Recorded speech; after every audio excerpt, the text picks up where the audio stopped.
A Google Calendar alert titled Elon Musk to Island December 6th appeared in Epstein's assistant's inbox in December of 2014.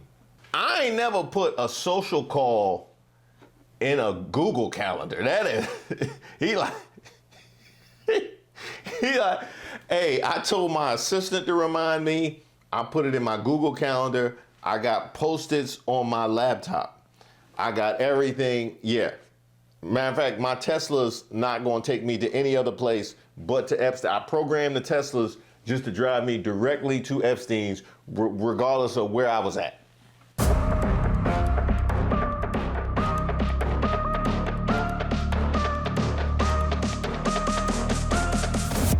Shout out to all the subscribers and the members here on the channel. Don't forget to like the video. My name is Reese Waters, and I'm troubled. Hey, Elon Musk. This you? He posted about you. I'll be filing for full custody today, given her statements implying that she might transition a 1-year-old boy. Now, she's, I believe, talking about your child. Obviously, you did not imply that in the post that you posted that he's responding to, which I want to read to everybody so they can hear it for themselves. You are apologizing for past comments that you'd made about the transgender community. You wrote, "I feel immense guilt for my role and even more guilt that things I have said in the past may have caused my son's sister more pain." Your son's sister is another one of Musk's children who has transitioned. What's your response when that's the post this week? I'm not at liberty to discuss it further, but I think anyone with more than a 3rd grade reading comprehension level knows what I was saying there.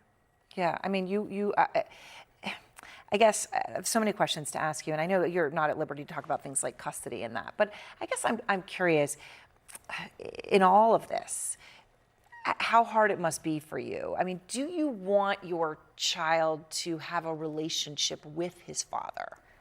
Wow, I wasn't even talking about that. I wasn't even going there with it. How'd she get to CNN? Cause she done already gave up her Tesla. We remember that. I'm selling it because I need to make up for the 60% cut that Elon made to our son's child support. Why do you think that he did that? That's a great question for him. You feel like he was sort of like vindictive against you in some way? Yeah, that's his modus operandi when women speak out.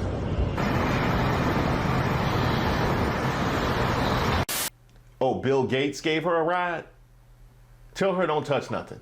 Don't touch nothing. Matter of fact, if she can go with some rubber gloves, that'd probably be best. Just, I heard. That's just what I heard. Elon Musk, so you think you slick out here just flooding the timeline with Melania slander like we wasn't gonna see you? I think Melania Trump is worthless. Here are New Yorker's top 5 reasons to never see the new documentary Melania. Number 1, no one gives a about Melania Trump. I despise everything about her. Melania Trump. Melania Trump. I think of her as little as possible. Number 2, the director was accused of sexual assault. Plus, Melania produced the doc, so you know every detail of the movie sucks. She's a waste of human flesh. Why would anyone turn a camera on and film her? Number 3, Amazon paid $40 million for the movie, and $28 million of that goes in our modern-day Eva Braun's pocket, making it the most corrupt movie in history. Man, she really pulled herself up by the G-string, and she went from porn to living in the White House. She's a charlatan. Number 4, we already had a doc from a former nude model who hated sleeping with the president. She ate Eleanor Roosevelt, let's put it that way. I'm sorry, did that man say she's no Eleanor Roosevelt? Eleanor Roosevelt? Eleanor Roosevelt? Oh, you're talking about accomplishments. Oh, okay. Oh, okay. He talking about competence and okay, got you. My bad. My bad. And the number 5 reason to not see Melania, no one else is seeing it either. I would rather stick pins in my eyes than go to see that film. Waiting for the one that happens after he dies. I feel like that's going to be the big one. I can tell you this. I better never hear no complaints about affordability and the cost of goods from nobody who spent money on Melania. I can tell you that right now. They should have to wear a scarlet M. Just put it in popcorn grease, just a popcorn grease. And I don't hear if those are the financial decisions you making in this economy, Nah, I can't even hear it. Shame. Shame. And while we're talking about this economy, do I get a discount from Amazon since this is how they spending their money? Huh? Now, at least give me 10, 15% off, because I know where the money going. As for you, Elon Musk, so you thought you could just throw all your other rich buddies under the bus and we wasn't going to see you? What? Richard Branson did what now?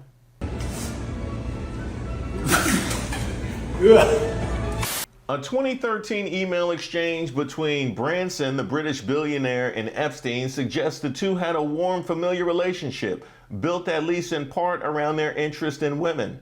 In an email on September 11, 2013, Branson, founder of the Virgin Group, wrote to Epstein, "It was really nice seeing you yesterday. Anytime you're in the area, would love to see you, as long as you bring your harem." He really said harem? We're gonna have to pull the Virgin name. Now we can't use Virgin. On September 11th. No, we didn't forget. Come on now, dog. Come on, man. A representative for the Virgin Group said that Branson had sent the email shortly after hosting Epstein at a group business meeting on the private island Branson owns in the British Virgin Islands. Epstein arrived at the meeting with 3 adult women whom he referred to as his harem, who did not attend the meeting.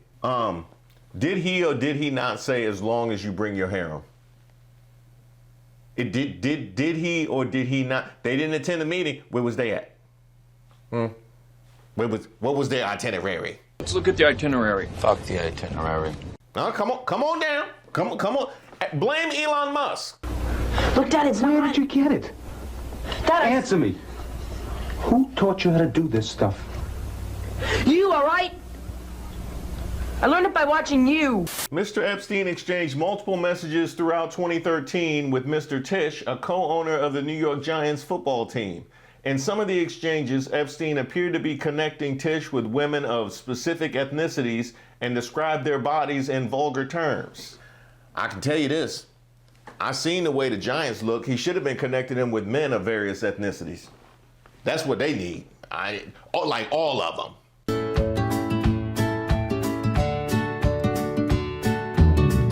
On more than one occasion, Mr. Tisch used slang terms to ask Epstein if a woman he was describing was working. In one of those exchanges in April of 2013, Epstein asked Tisch to send him his phone number because he did not want a record of the conversations. In a different email, Epstein followed up with Tisch after he'd connected with one of the women. "Report just in, you did very well. She wants to go to the play. She's a little freaked out by the age difference, but go slow.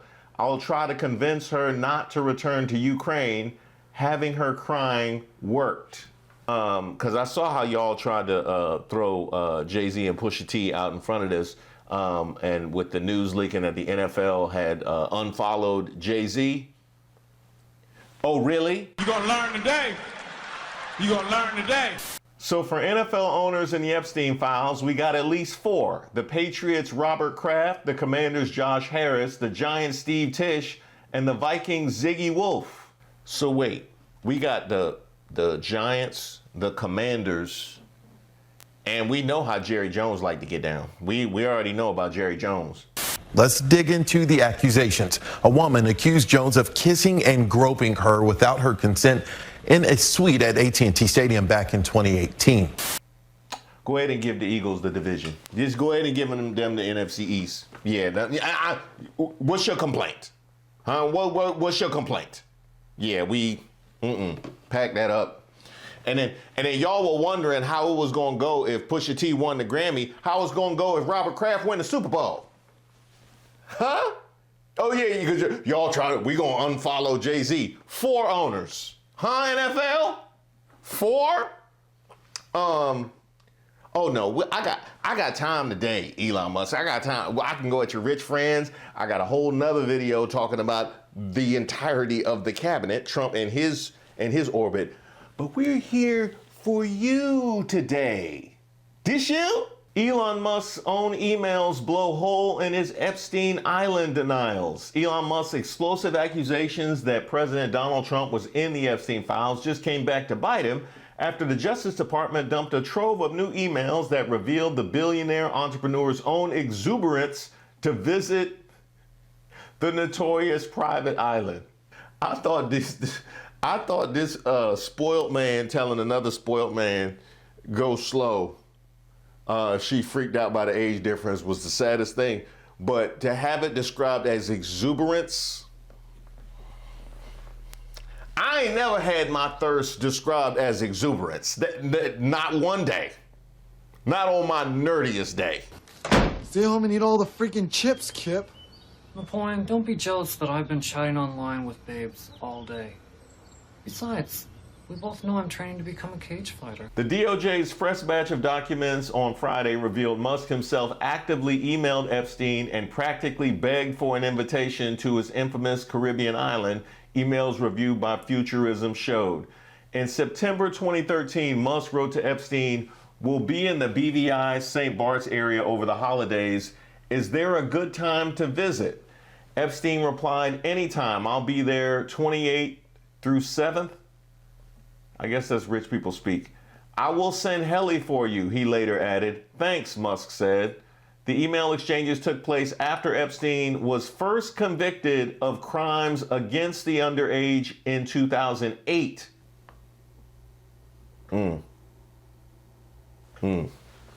Richard Branson think that's damning.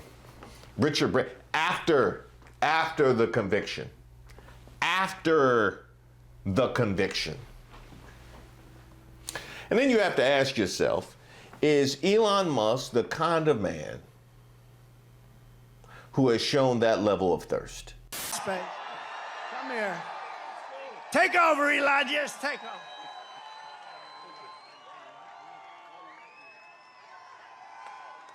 Hi, everyone.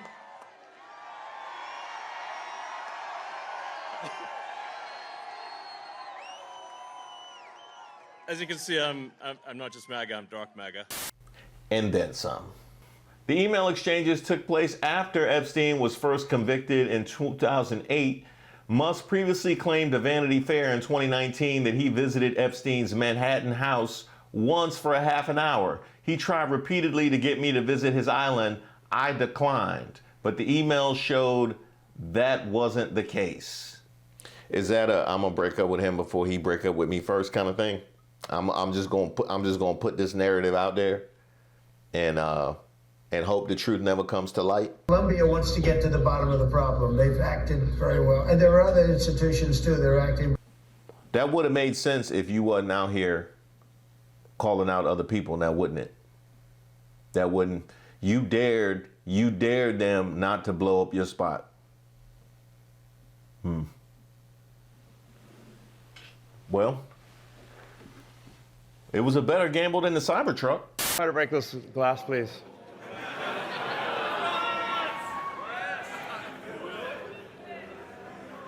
Yeah.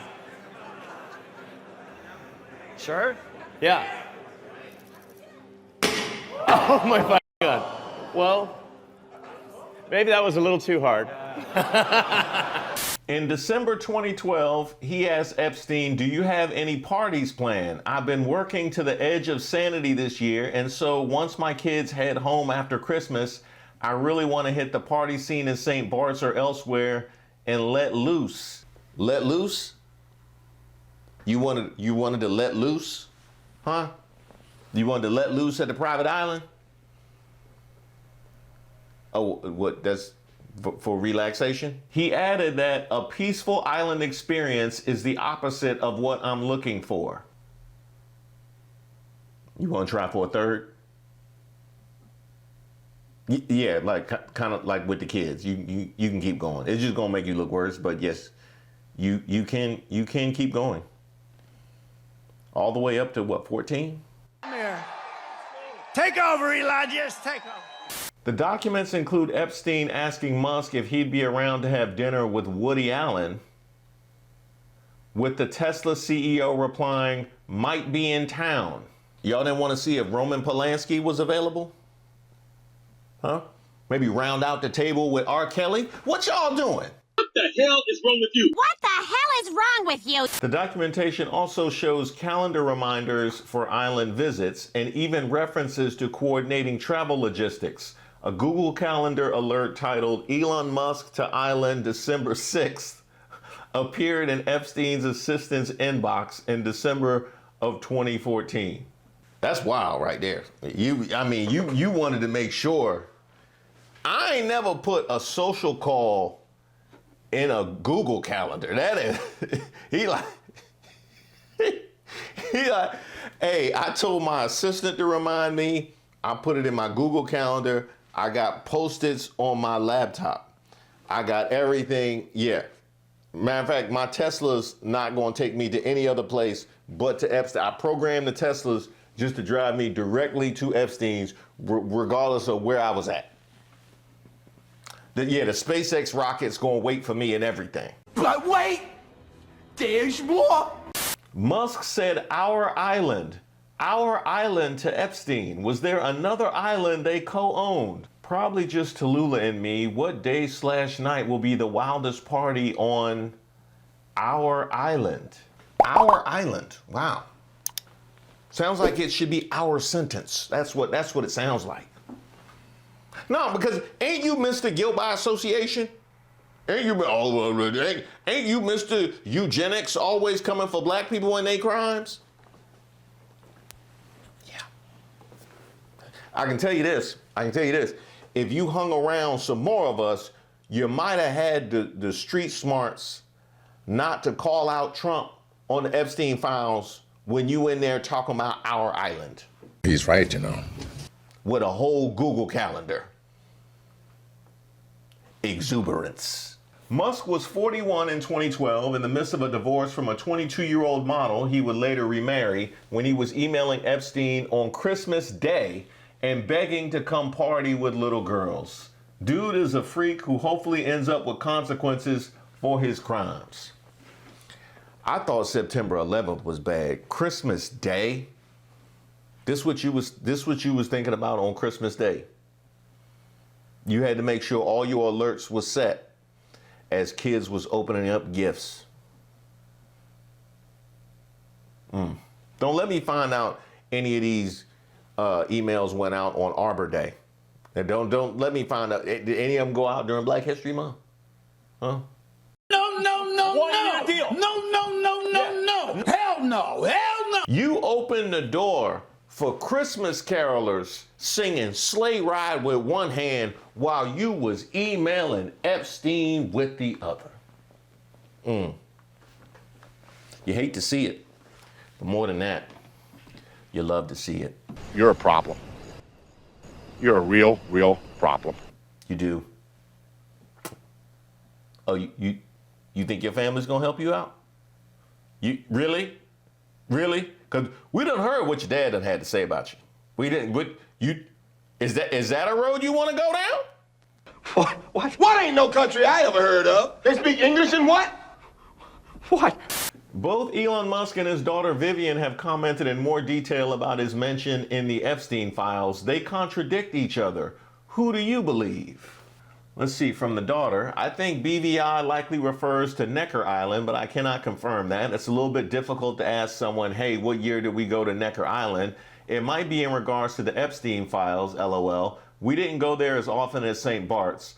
I don't know if this is relevant. I believe the emails are confirmed regardless through the mention of St. Bart's over the holidays, but I figure since its context I specifically have, that I should share it. I'm just going to speak directly instead of being vague and cryptic. I can confirm we were in St. Bart's at the time specified in the emails, and therefore I believe they are authentic.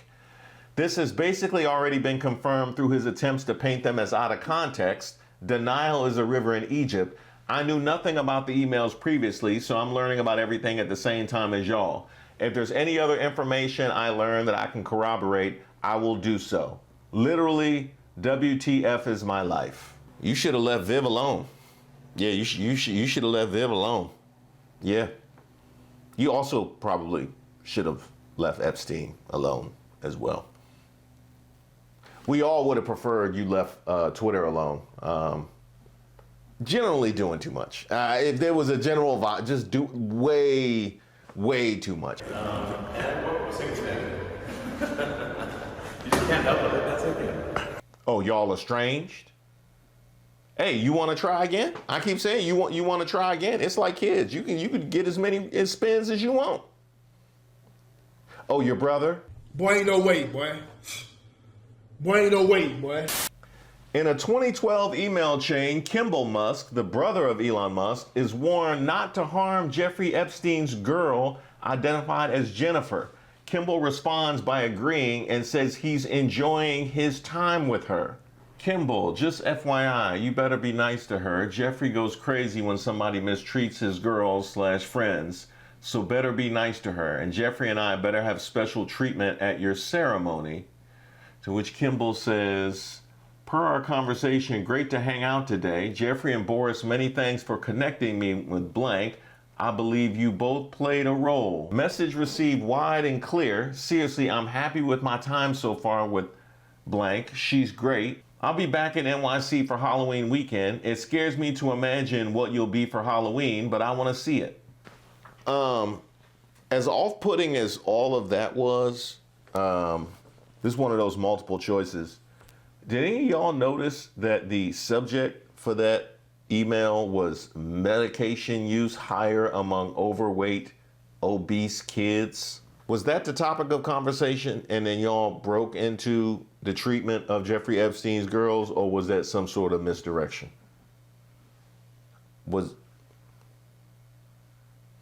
Either way, Elon, you batting 0%. Just like the relationships with the kids, you like literally 0%. First offering, just a bit outside. He tried the corner and missed. Ball 4, ball 8. Now, let's play a bit of a game. You guys have gotten to know MAGA pretty well at this particular point in time, and so now that we have Elon Musk dead to rights, completely misrepresenting his relationship with Elon Musk and his exuberance to go to the island, a man who loves to communicate and put his message out as much as he does, what do you think his move is now? What do you think? Do you think he tries to mitigate the harm and fall on the sword, or does he keep digging? What are you doing? Digging. Why? Make a hole. A hole for what? More digging. That's so MAGA. Elon Musk said his emails with Jeffrey Epstein are misinterpreted, calls release of files a distraction. A distraction. Is that why you had put that bomb out there about Trump? Huh? Because it was a distraction? Huh? I'll tell you what was misinterpreted. He wanted me to come and I declined several times. That's yeah. A Google Calendar. Musk said later Saturday the release of files isn't as important as the prosecution of those who have committed heinous crimes. When there is at least one arrest, some justice will be done. If not, this is all performative. Nothing but a distraction. Now, we can definitely agree on performative, and we can definitely agree on pushing for charges. However, the kind of person who would claim, as I might, I called and she wasn't home, knowing daggone well she answered the phone, found out it was me, and then hung up.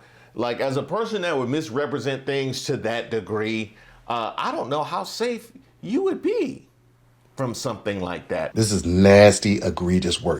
But the more important thing is in a normal world, right? Like in the before times, you found out somebody was selling wolf tickets to this degree. One thing we could all conclude is that's not somebody that can be trusted. You know, that's probably not somebody that we can trust. We probably wouldn't want them having access to our data or anything like that. Like that, we wouldn't, like something as sensitive as that, we probably definitely wouldn't want. Well, there is bombshell breaking news on our Social Security data, and it is insane. So we've just learned that the Trump administration lied to us. They mishandled our most personal private data, and they did so at least in part to try to overturn election results. First, just a bit of background if you are just catching up. So last year, as we all know painfully well, Trump created the Department of Government Efficiency and put Elon Musk in charge of it. They said that as part of their quote, waste, fraud, and abuse investigation, they needed access to Social Security Administration data. Now, because this was sneaky and suspicious from the get-go, a government employees union sued, saying that this was a massive privacy violation. Federal judge in Maryland agreed and issued a restraining order in March blocking DOGE from accessing people's personally identifiable information. Now, the Supreme Court, because they suck, later reversed that, but back in March of last year, there was a court order saying stop. So the Social Security Administration told that judge at the time, as of March 24th, we have revoked all DOGE team access to personal data.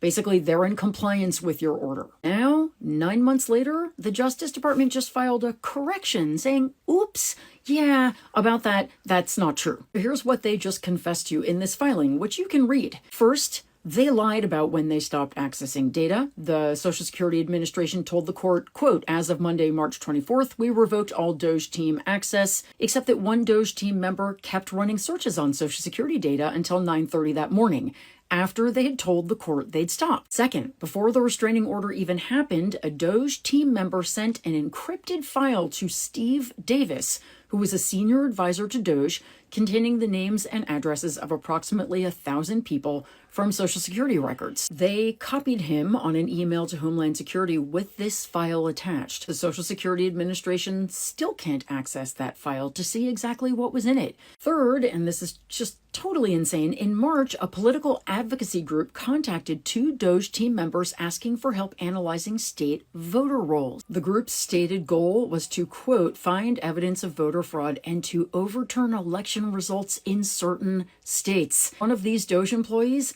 while working as a Social Security Administration employee, actually signed a voter data agreement with this political group on March 24th, the same day they were supposed to be cutting off data access. Social Security Administration says they had no idea this agreement existed until November. It was never reviewed or approved through proper channels. And the court filing says that emails suggest these DOGE team members could have been asked to use Social Security data to match against voter rolls. They haven't found evidence the data was actually shared yet, but the fact that we are even having this conversation is insane. And this is why 2 DOGE employees have been referred to the Office of Special Counsel for potential Hatch Act violations. The Hatch Act is the law that says you can't use your government job to engage in political activity like, trying to help overturn election results. But wait, there's more. The filing also admits that DOGE team members were using Cloudflare, which is not an approved server for Social Security data, to share information with each other. This went on from March 7th to March 17th, and because Cloudflare is a third-party company, the Social Security Administration can't determine what data was shared on that server or whether it still exists there today. And the other thing is the kind of person that would push a narrative like that, irregardless of what he knows the truth to be, is definitely not somebody you would want like in charge of a social media platform or anything like that. That's probably a bad fit. It's probably a bad look for the person who personally manipulates the trends on a social media platform to be so visibly dishonest, because who can imagine what kind of narratives they gonna push? I'm not sure why you're all overcomplicating it. It's really quite simple. You can come to a protest, but not if you're bringing a gun, unless it's for protection, but not protection from people with guns. You can attack people holding skateboards for reacting to you holding a gun, but not the people holding guns reacting to you holding your phone. Because being underage shooting a gun you didn't legally purchase equals concerned citizen, but being an adult with a permit for a gun you've responsibly concealed equals domestic terrorist. Even if we only see it after we've already shoved you to the ground, which retroactively changes the reason we shoved you to the ground. Clearly, clearly, the teenager who shot people deserves a podcast, and the ICU nurse trying to help people avoid pepper spray is an agitator, because we have a zero-tolerance policy for disobeying uniformed officers that goes all the way back to January 7th, 2021. And remember, they're only in Minneapolis to secure the border because of Somalia. Glad we cleared that up, because so many of you in the media have been focused on the wrong things. Now, I am happy to take any questions you have about the president's ballroom. But the good news, Elon Musk, the good news is that you have eroded the brains and the integrity of a great number of bots. And all of those people on your social media platform will reflexively come to your defense. And Grok, too. You program Grok. So yeah, they will all come to your defense. And at a time like this, where even though you've been left out in the cold by anybody that has any level of integrity about the Epstein files based on your misrepresentation, those bots will keep you warm, as well as that data. You know, they will, that information that's going to keep you warm. So you don't even worry about that. The money will keep you warm too, but you're gonna have to pay out some of that. Oh no, she told it all. Why is it so important to you, Ashley, to take this extra step, to put your face out here like you are now? Because it's not just about me. It's about building systems and AI systems which can produce at scale and abuse women and children without repercussions. And there's really no consequences for what's happening right now. They are not taking any measures to stop this behavior at scale. They are saying, we're going to make it illegal where it's illegal. That is absent all morality. And guess what? If you have to add safety after harm, that is not safety at all. Man, he gonna be sleeping on the floor tonight. I can tell you that. Oh, he likes sleeping on the floor? He's an avowed ketamine user, and he sleeps in a sleeping bag in the executive office building in the daytime. And he's an odd duck, as I think geniuses are. You know, it's not helpful, but he's his own person. Now, wait a minute. You said he is a known ketamine user and he sleeps in a sleeping bag on the floor during the daytime. Hey, yo, what the? Now, just so I'm clear, the guy who went on an international tour in the aftermath of Charlie Kirk's death, pushing us closer to the brink of a civil war, saying that we need to fight back. The guy who pushes DEI on anybody that fails the brown paper bag test, that's not advancing white supremacy. That guy has his umpteenth baby mama taken to the news and calling him out for the treatment of his kids, while another one of his kids confirms the Epstein emails that just became public after he said he had declined multiple times. The same week as we find out about the leak and access that DOGE had to our private information getting siphoned off to who knows where, while he's sleeping on somebody's floor in a sleeping bag. And that's before we get to the swaying off the dog food. And again, I can't mention this enough times. This is why I push back so hard at specific characterizations of black people, but generally marginalized community, because these are the kinds of people that are making the judgments.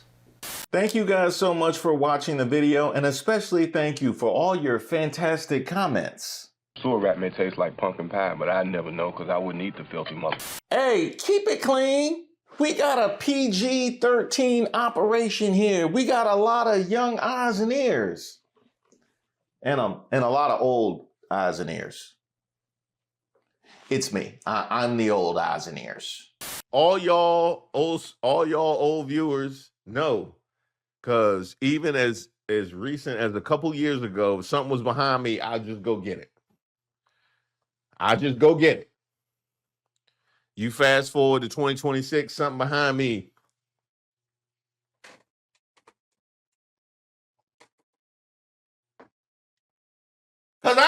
around. And a special shout out to the mods for preserving the sanctity of the chat. I see y'all getting salty with them. That is YouTube that is flagging y'all, not the mods. They are just out here doing the Lord's work. But as I was saying, I appreciate all your phenomenal comments like this.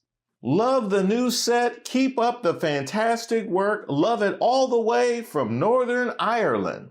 Well, a iron go brah to you. I like the new set. You look great in your new space. Why, thank you, Ozark Hillbilly Hippie. Love the new set, but missed the little hands from your last spot. Was those from your babies? Ah, yes, it was. And you know, Reese loved the kids, so we gotta find a little space for that somewhere on the set. Oh, we got another one. I like the Basquiat art piece, and of course, B. Marley. Now, we're not using regular clothes hangers like we're in college, Reese. Handle that. Well, you know, I got something. This is actually supposed to be a professional for jerseys. It's a hanger for jerseys. What are the instructions? They didn't give me no instructions. Well, they think I'm an architect or something? You know what I got something. Come on now, dog. Come on, man. This is what it made right here. So ain't that nice? So we got a nice little professional hanger we can use moving forward. And a special shout out to Anjanette who sent me this message. Hey Reese, happy Wednesday. I found it, the Pick Me doll. Oh, they done did it now. And it's $375. It should be cheap. A Pick Me doll should absolutely be cheap. I'm surprised it's not at the dollar store. I think that's what Nancy Mace was going for in her voting outfit. I'm pretty sure that was it. She was the model. But wait, there's more. I gotta get a Pick Me doll on the peoplesgetup.com. I gotta get somebody to design my own Pick Me doll. By the way, did I show y'all I got some new stuff coming out for Black History Month? My theme this year, we still here. You know what I mean? We still here. Which definitely means a lot, considering all that we're up against. Because history is generally taught as a series of finished chapters, books clothed in shelves. But I chose We Still Here for this year's Black History Month because it reminds me that history isn't just behind us. It's living, breathing, moving, and evolving through every one of us. For centuries, the narrative of the Black experience has been tested by systemic efforts to erase, silence, or diminish it, something that's only been increasing in recent years. Yet, from the resilient spirits of ancestors who survived the Middle Passage to the brilliance of the innovators, artists, and activists shaping our world today, the story has never been broken. To say we're still here is an act of profound joy and defiance. And it means we're still creating, still defining global culture from music to technology, and still leading, breaking glass ceilings in boardrooms and courtrooms, and no, we didn't need DEI to do it. We're still healing, turning historical trauma into a legacy of wellness and community. So this year, I don't just want to look back at where we've been, but look at all the people around me and celebrate the persistence of a people who were never supposed to make it, yet continue to thrive. We're the dream realized, the song unsung, and the future unfolding. We're not just a footnote in history up to the whims of this governor or that president to take down because they got in their feelings. We are the authors of the next chapter. We still here.